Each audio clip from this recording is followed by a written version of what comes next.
DD news पर।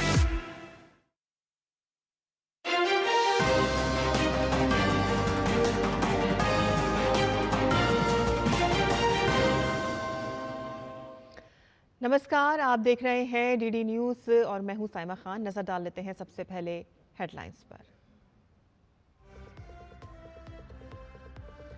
आज संविधान दिवस पर देश भर में कई कार्यक्रम। संसद भवन के समारोह में राष्ट्रपति, उपराष्ट्रपति, प्रधानमंत्री और लोकसभा अध्यक्ष समेत दोनों सदन के सांसद होंगे शामिल।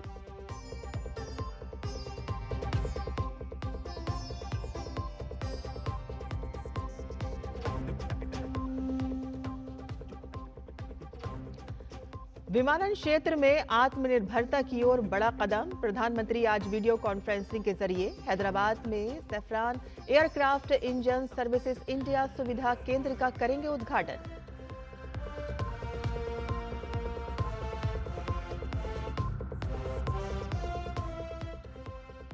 एसआईआर पर पश्चिम बंगाल में घमासान तेज। ममता बनर्जी ने केंद्र को दी खुली चुनौती। बीजेपी नेता शुवेंदु अधिकारी ने चुनाव आयोग को लिखी चिट्ठी। सुप्रीम कोर्ट में एसआईआर मामले की सुनवाई भी आज।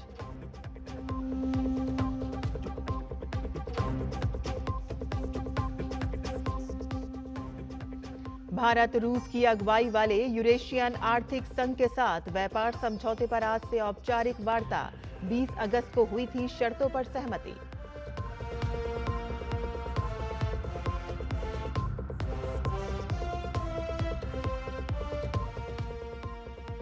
ब्राजील में पूर्व राष्ट्रपति जेयर बोल्सोनारो को 27 साल की जेल। अपने देश में तख्ता पलट की साजिश के लिए सुप्रीम कोर्ट ने सुनाई सजा।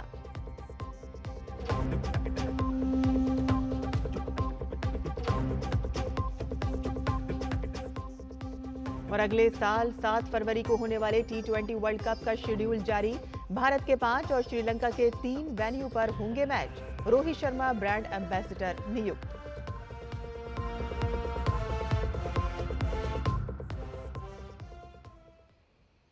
और अब समाचार विस्तार से।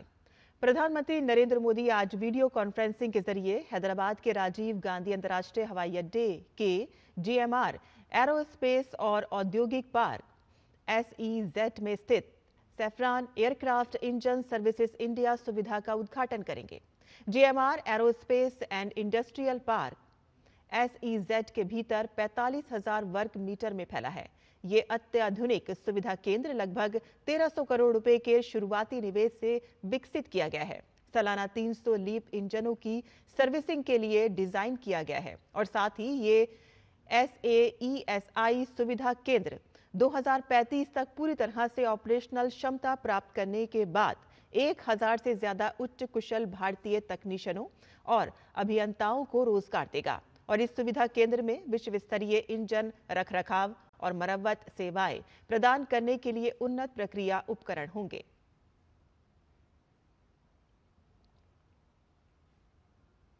देश आज संविधान दिवस मना रहा है और इस वर्ष के समारोह का विषय है हमारा संविधान, हमारा स्वाभिमान।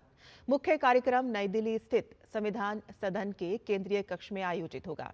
इस कार्यक्रम में राष्ट्रपति द्रौपदी मुर्मू, उपराष्ट्रपति CP राधाकृष्णन, प्रधानमंत्री नरेंद्र मोदी, लोकसभा अध्यक्ष ओम बिरला और केंद्रीय मंत्रियों समेत तमाम सांसद शामिल होंगे। ये वर्ष देश के संविधान को अंगीकृत किए जाने के 76वां वर्ष है। संविधान दिवस के अवसर पर देश भर में करोड़ों लोग गांव से लेकर शहरों तक भारतीय संविधान की प्रस्तावना का पाठ पढ़ेंगे। राष्ट्रपति इस प्रस्तावना पाठ का नेतृत्व करेंगी। कार्यक्रम के दौरान संविधान का अनुवादित संस्करण 9 भाषाओं मलयालम, मराठी, नेपाली, पंजाब, बोडो, कश्मीरी, तेलुगु, उड़िया और असमिया में जारी किया जाएगा। और इसके अलावा एक विशेष स्मारक पुस्तक भारत के संविधान से कला और कैलीग्राफी का विमोचन किया जाएगा।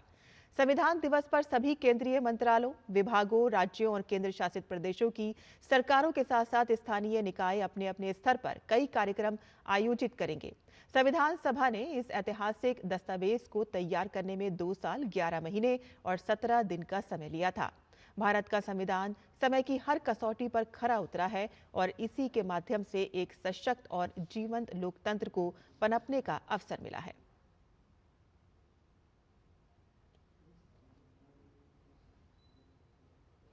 संविधान के निर्माण की कहानी काफी दिलचस्प है। संविधान की मांग आजादी के पहले ही शुरू हो चुकी थी।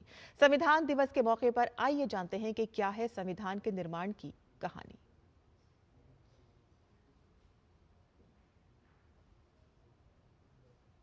हमारा संविधान सहस्त्रों वर्ष की भारत की महान परंपरा, अखंड धारा, उस धारा की आधुनिक अभिव्यक्ति है।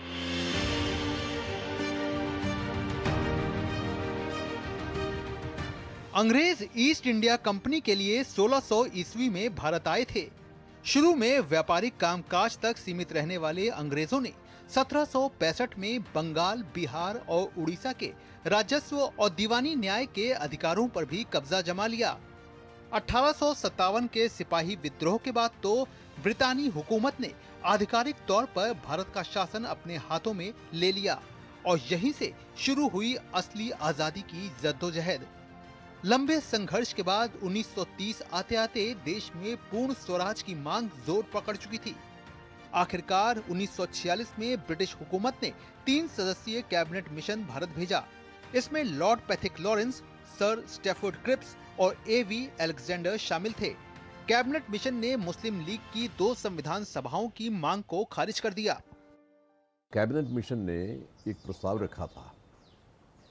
इन्होंने कहा कि इंडिया का जो स्ट्रक्चर है, यूनियन होगा और प्रोविंसेस। तो यूनियन का मतलब है सारे जो ब्रिटिश प्रोविंसेस है, प्रोविंसेस मतलब स्टेट्स होता है, और वहाँ उस वक्त जो स्टेट्स कहा जाता था वो प्रिंसली स्टेट्स है, मतलब जो राजा महाराजाओं के जो रजवाड़े हैं वही थे, उसको स्टेट्स कहा जाता था। बाकी जो स्टेट्स यूनाइटेड प्रोविंस वगैरह जो यूपी जैसे स्टेट्स थे वो उनको प्रोविंस ही कहते थे। तो यूनियन होगा, प्रोविंसेस और स्टेट्स, ये तो सब मिलकर के यूनियन बनेगा। तमाम भारतीय नेताओं से बातचीत और चर्चा करने के बाद कैबिनेट मिशन ने 16 जून 1946 को भारत के भावी संविधान के निर्माण के सिद्धांत और प्रक्रिया पर अपना प्रस्ताव पेश किया।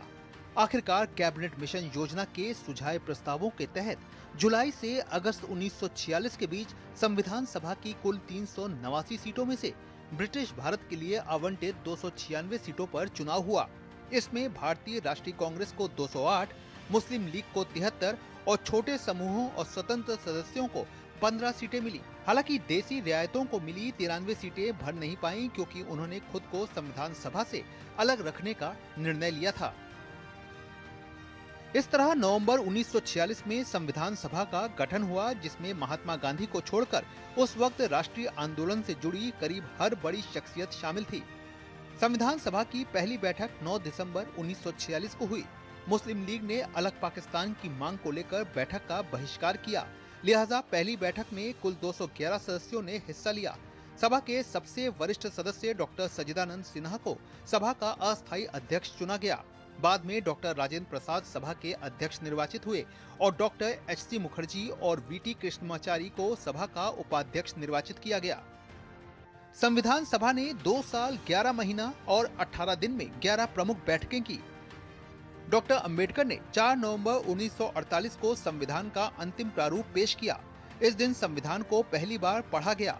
इस पर 5 दिन तक आम चर्चा हुई और आखिरकार 26 नवंबर 1949 को संविधान को सर्वसम्मति से अपना लिया गया। इसके बाद 24 जनवरी 1950 को संविधान सभा के सदस्यों ने संविधान पर अंतिम रूप से हस्ताक्षर किया। 24 जनवरी 1950 को ही राष्ट्रीय गान और राष्ट्रीय गीत को अपनाया गया। साथ ही संविधान सभा ने 24 जनवरी 1950 को ही डॉक्टर राजेंद्र प्रसाद को भारत के पहले राष्ट्रपति के रूप में चुना। इसके 2 दिन बाद यानी 26 जनवरी 1950 को भारत का संविधान पूरे देश पर लागू हो गया। संविधान निर्माताओं ने संविधान निर्माण करते समय एक एक बिंदु पर बहुत विस्तार से बहस की है और तब जाकर के ऐसा उत्तम दस्तावेज हमें प्राप्त हुआ है। भारत का संविधान देश की संस्कृति और इतिहास को भी बखूबी दर्शाता है। इसका प्रमाण है कि संविधान में हाथ से बनाई गई 22 पेंटिंग्स जो इसके हर भाग में मौजूद है।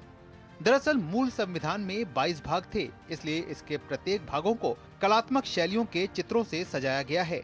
इनमें मोहनजोदड़ो, वैदिक काल, रामायण, महाभारत, बुद्ध के उपदेश, महावीर के जीवन, मौर्य, गुप्त और मुगल काल के अलावा गांधी, सुभाष, हिमालय से लेकर सागर आदि तक के चित्र बने हुए हैं। इन चित्रों को महान चित्रकार नंदलाल बोस और उनके छात्रों द्वारा बनाया गया था। संविधान से जुड़ी एक रोचक बात यह भी है कि इसकी मूल प्रति हिंदी और अंग्रेजी में हाथ से लिखी गई है और इसे लिखा है प्रेम बिहारी रायजादा ने। भारत के बेहतरीन सुलेखक रायजादा ने पेन होल्डर निब से मूल संविधान के हर पन्ने को बेहद खूबसूरत इलैटिक अक्षर में लिखा है।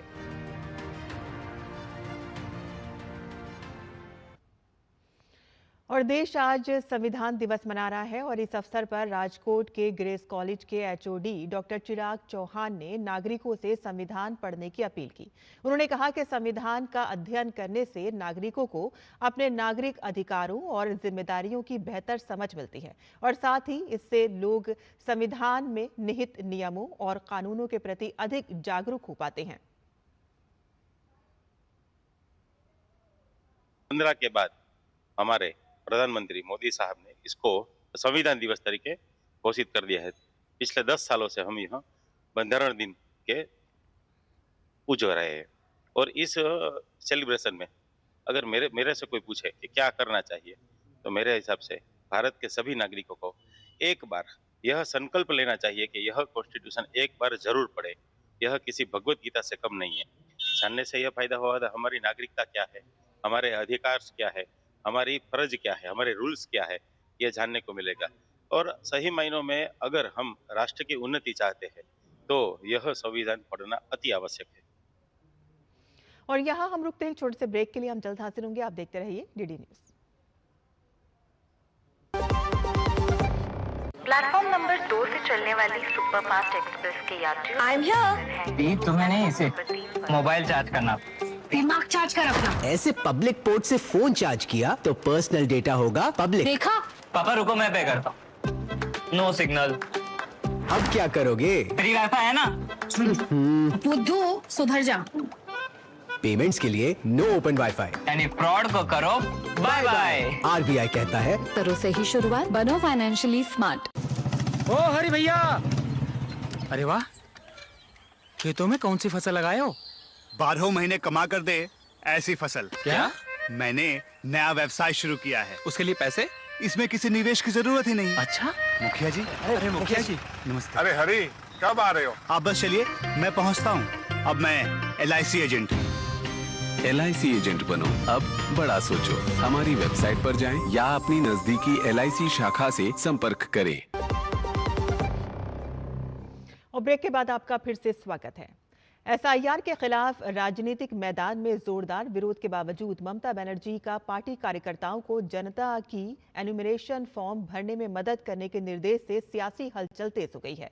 मुख्यमंत्री की कभी हाँ कभी ना वाली स्थिति ने भ्रम पैदा कर दिया है और ऐसे में प्रक्रिया को लेकर मुख्यमंत्री ममता बनर्जी का दोहरा रुख एक बार फिर से चर्चा में है। दरअसल उनके रवैये से लगता है कि उन्हें समझ आ गया है कि SIR को लेकर उनका विरोध काम नहीं आएगा।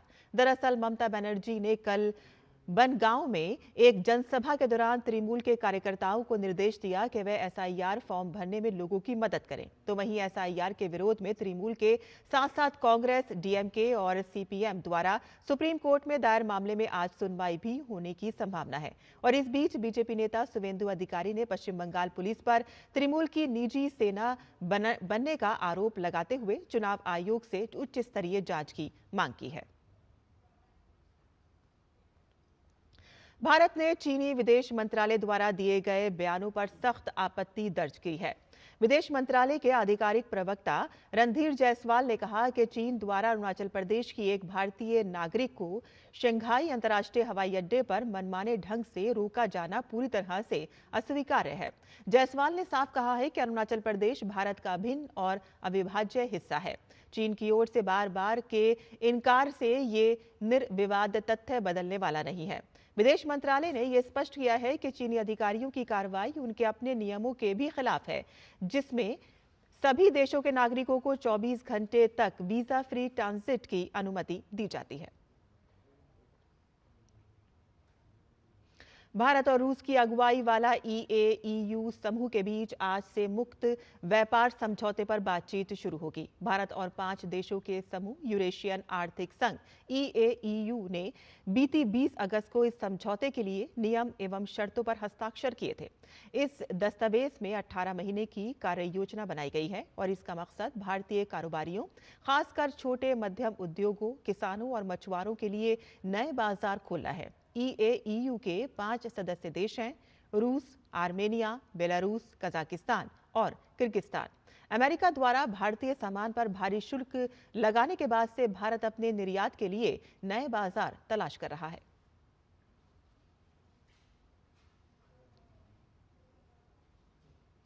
सत्रह साल पहले भारत ने अपने इतिहास के सबसे भीषण आतंकी हमलों में से एक का सामना किया।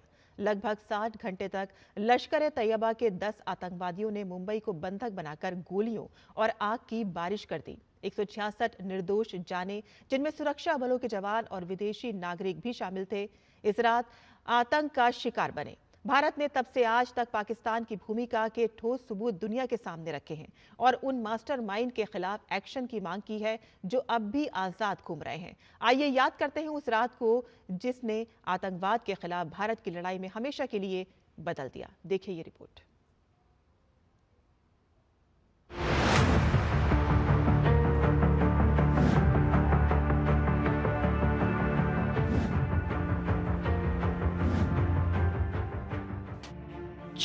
नवंबर 2008 की रात समुद्र के रास्ते एक मछली पकड़ने वाली नाव को हाईजैक कर 10 आतंकवादी कराची से मुंबई में घुसे।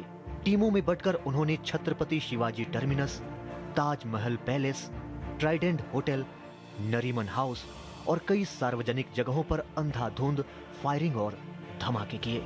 अगले 3 दिनों तक मुंबई जलती रही। जब तक आखिरी आतंकी ढेर नहीं हुआ तब तक 166 लोग मारे जा चुके थे और 300 से ज्यादा घायल हो चुके थे। पीड़ितों में वे नायक भी थे जिन्होंने शहर को बचाने के लिए अपनी जान की बाजी लगा दी। ATS प्रमुख Hemant Karkare, additional commissioner Ashok Kamte, encounter specialist Vijay Salaskar और ASI तुकाराम उम्बले, जिन्होंने निहत्थे होकर भी कसाब को पकड़कर देश को सच का सबसे बड़ा सबूत दिया। मुंबई पुलिस, होटल स्टाफ और सुरक्षा बलों की बहादुरी ने सैकड़ों लोगों की जान बचाई। पकड़ा गया आतंकी अजमल कसाब अदालत में खुलकर बोला कि उसने पाकिस्तान में लश्कर-ए-तैयबा से ट्रेनिंग ली, कॉल इंटरसेप्ट, GPS डेटा, समुद्री मार्ग का रिकॉर्ड और अंतरराष्ट्रीय जांचों ने साफ किया कि हमलावर कराची से आए थे और सीमा पार से उनके हैंडलर उन्हें रियल टाइम में निर्देश दे रहे थे। पाकिस्तान ने बाद में कसाब को अपना नागरिक माना और दुनिया भर की एजेंसियों ने लश्कर के नेताओं को इस हमले का असली साजिशकर्ता घोषित किया। कसाब को भारत में दोषी ठहराया गया और 2012 में फांसी दी गई। लेकिन मास्टरमाइंड हाफिज सईद और जकीउर रहमान लखवी अब भी पाकिस्तान में सुरक्षित हैं। वहां की अदालतों में औपचारिक मुकदमे तो हैं, लेकिन अब तक कोई ठोस सजा नहीं मिली। अमेरिका और संयुक्त राष्ट्र ने लश्कर के कई ऑपरेटिव्स पर प्रतिबंध लगाए हैं, लेकिन हमले की योजना और फंडिंग करने वाले असली जिम्मेदारों पर कार्रवाई के बिना न्याय अधूरा है। 26/11 के बाद भारत ने अपनी तटीय सुरक्षा को मजबूत किया, NSG के नए केंद्र बनाए और राष्ट्रीय जांच एजेंसी यानी कि NIA को और अधिकार दिए। अंतर्राष्ट्रीय सहयोग बढ़ा। डेविड हेडली की गवाही, वैश्विक जांचें और तहव्वुर राना को भारत में मुकदमे का सामना करने के लिए प्रत्यर्पित किया जाना, ये सब उसी बदलाव का हिस्सा हैं। आज जब देश श्रद्धांजलि दे रहा है, पीड़ित परिवारों का संदेश साफ है, न्याय तभी पूरा होगा जब इस हमले के हर योजनाकार को सजा मिले, चाहे इसमें कितना भी समय क्यों न लगे। Bureau report, DD news. और कर्नाटक पुलिस ने घोषणा की है कि उसने बेंगलुरु शहर में एक गिरोह द्वारा नकदी वैन से लूटे गए पूरे 7 करोड़ 11 लाख रुपए बरामद कर लिए हैं। और इस संबंध में पुलिस कांस्टेबल अनप्पा नाइक सहित 9 लोगों को गिरफ्तार किया गया है। और इस घटना के 2 दिन बाद 3 प्रमुख संदिग्धों को गिरफ्तार कर लिया गया और 5 करोड़ 76 हजार रुपए नकद बरामद किए गए। हैदराबाद के नामपल्ली मेट्रो स्टेशन के पास से 23 नवंबर को 3 और संदिग्धों को 54,74,74,000 रुपए के साथ गिरफ्तार किया गया। पुलिस इस मामले की विस्तृत जांच कर रही है। ब्राजील की सर्वोच्च अदालत ने देश के पूर्व राष्ट्रपति जेयर बोल्सोनारो को पुलिस स्टेशन में सजा काटने का आदेश दिया है। जस्टिस अलेक्जेंडर डी मोरेस ने ये फैसला सुनाया। जस्टिस मोरेस ने देश में तख्ता पलट की साजिश में अभियुक्त बोल्सोनारो को 27 साल और 3 महीने के कारावास की सजा शुरू करने का आदेश दिया है। बोल्सोनारो ये कारावास ब्रासीलिया स्थित ब्राजील के फेडरल पुलिस हेडक्वार्टर में काटेंगे, जहां वे शनिवार से हिरासत में हैं।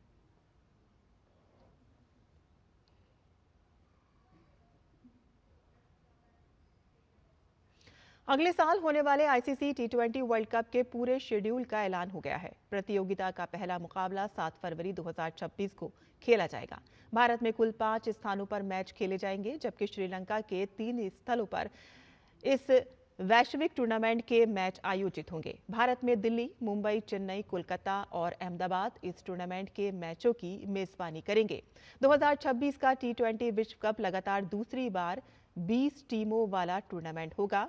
आईसीसी के चेयरमैन जय शाह ने रोहित शर्मा को 2026 टी20 वर्ल्ड कप का ब्रांड एम्बेसडर घोषित किया है। रोहित शर्मा की ही कप्तानी में भारत ने 2024 टी20 वर्ल्ड कप का खिताब जीता था और जिसके बाद उन्होंने इस फॉर्मेट से संन्यास ले लिया था।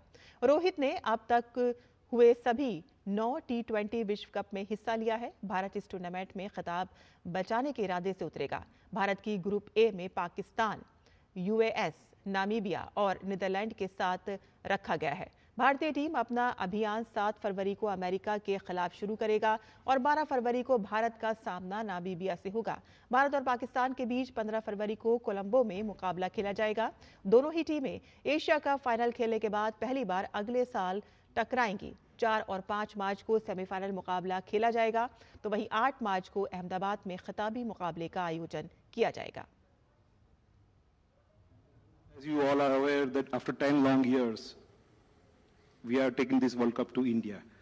So I am pleased to announce the venue. As Sanjuk told that we shortlisted 8 venues, 5 from India and 3 from Sri Lanka. From India, we shortlisted Delhi from north, Ahmedabad and Mumbai from west, Chennai from south, and Calcutta from east. And from Sri Lanka, we shortlisted R. Premadasa and Seali Sports Club from Colombo, and third venue will be Kandy. पिछले संस्करण में team India को टी20 का विश्व खिताब दिलाने वाले पूर्व भारतीय कप्तान रोहित शर्मा ने प्रतियोगिता का ब्रांड एम्बेसडर बनाए जाने पर खुशी जताई है और साथ ही साथ उन्होंने उम्मीद जताई है कि भारतीय टीम 2026 में भी विश्व खिताब जीतने में सफल रहेगी। I was told by somebody just now that while playing, nobody has been announced as an ambassador of ICC.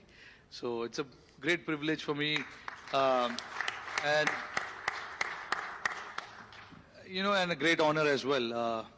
We can create again a magic that we created last year. With the different bunch of boys this time around. Now to sit on the other side and watch the T20 World Cup, having played all the World Cups and not being there now will feel a little different, but now I'm getting used to sitting at home and watching a few games. So yeah, so it's a little different, but I'm enjoying. और भारत एक बार फिर से वैश्विक खेल मंच पर बड़ा कदम रखने जा रहा है। 2030 कॉमनवेल्थ गेम्स की मेजबानी अब लगभग औपचारिक प्रक्रिया भर रह गई है और आज ग्लासगो में होने वाली कॉमनवेल्थ स्पोर्ट जनरल असेंबली में इस पर मुहर लगने की उम्मीद है। जनरल असेंबली में कॉमनवेल्थ स्पोर्ट बोर्ड की उस सिफारिश पर मुहर लगाई जाएगी जो मूल्यांकन समिति की रिपोर्ट के आधार पर बनाई गई थी। समिति ने तकनीकी क्षमता, एथलीट अनुभव, इंफ्रास्ट्रक्चर, गवर्नेंस और कॉमनवेल्थ स्पोर्ट वैल्यू के अनुरूपता जैसे पैरामीटर देखे थे। 2030 की कॉमनवेल्थ बोली में भारत का मुकाबला नाइजीरिया के शहर अबुजा से था, लेकिन कॉमनवेल्थ स्पोर्ट ने अफ्रीका देश को 2034 एडिशन के लिए विचार में रखने का फैसला किया है। भारत ने आखिरी बार 2010 में दिल्ली में कॉमनवेल्थ गेम्स की मेजबानी की थी और इस बार ये आयोजन अहमदाबाद में होगा, जहां पिछले एक दशक में स्पोर्ट इंफ्रा को तेज गति से विकसित किया गया है। और इसी के साथ ही हमारा ये समाचार यहीं खत्म होता है। आगे आप देख सकते हैं नया समेरा। मुझे अनुमति दें। नमस्कार।